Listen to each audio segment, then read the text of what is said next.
J.J. Abrams was announced as the director of the next Star Wars films, and because Abrams also directed Star Trek, we asked the age-old question, Star Trek or Star Wars? Dylan Matthews and Alexandra Petri join us to determine the ultimate franchise movie winner. Alex? Thanks, Brooke. So, tell us about this first slide.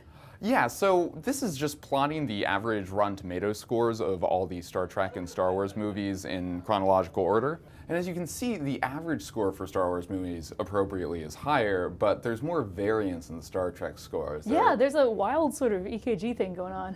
Yeah, so the Final Frontier apparently was atrocious. I've been spared watching that I have not one. seen that either. As was Nemesis, which I can verify was bad.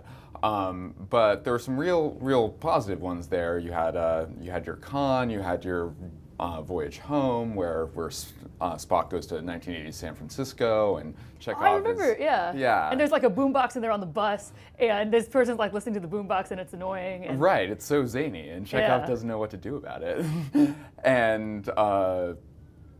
And so there's a law that Trekkies like to talk about of odds and evens, where the even ones are generally solid and the odd ones are kind of stinkers, and this certainly bears that out. yeah, if you look at that. But no, because we were saying that it's odd that Jedi is ranked below Sith, I think, personally. Yeah, And- that's preposterous and a real soft bigotry of low expectations Yeah. thing. If we had to declare winners here, probably still has to be Empire, right? Yeah. Oh, I mean, without a doubt. Yeah, there's no contest.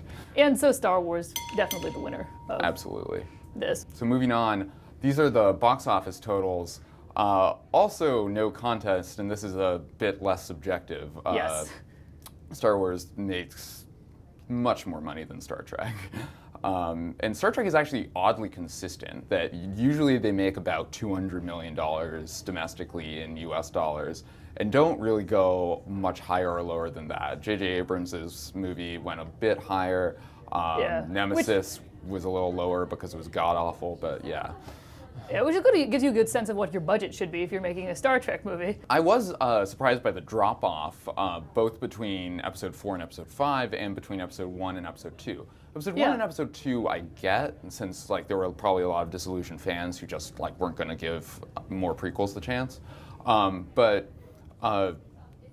Episode 4 should have given people confidence in the franchise, I would think. Yeah, all the things that you would want to see a sequel to, I would say Star Wars would be the number 1 thing in the history of humankind, and so that Empire didn't make what Star Wars did is a little surprising. It's a little, but so the big winner here, obviously, the original Star Wars. It arguably invented the blockbuster in the movie industry.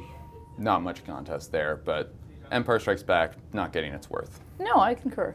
Our last slide is dealing with the actual universes, and this is And this is just accurate. This is a completely correct slide. this is a correct. It's deduced from first principles. Yes. That the Death Star is better than anything that has ever existed in any other sci-fi movie. When I was doing my research for this, which was of course extensive, in the expanded universe, there's apparently a variant on the Death Star that can blow up entire solar systems. I like that in the expanded universe, which I'm not as familiar with, admittedly, they are like, well, we could have a new weapon, or we could just have more Death Stars, because that's always a Star Wars Right. solution to the problem. It's Throw like- more Death Stars at it. Of course, they know they have a winner on their hands, so why not just do the hydrogen bomb of Death Stars? Yeah. So winner here, Death Star. Yeah. Obviously. So I think taking into account all three data sources, we have one that swept all three. So Yeah.